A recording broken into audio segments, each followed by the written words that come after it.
Okay, another unboxing video for today. I-unbox na natin siya, no? Ito.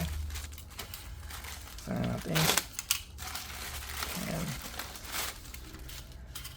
Okay, so okay naman. Mayroon siyang bubble wrap top plastic. May label na rin naman. Ayan. Check natin siya. Ooh. Yun. So, meron po tayo ditong digital clock, no? White. Model niya is AZEEZ-810. May light, time, alarm, snooze, 12 to 24 hour. Tapos meron siyang yung temperature, tapos indoor temperature. LED clock po. Meron siyang cable, USB-A type, and then ito mini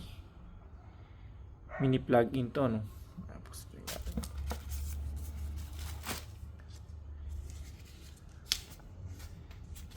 meron siyang manual instruction, Chinese, mga Chinese characters, pero meron din siyang English.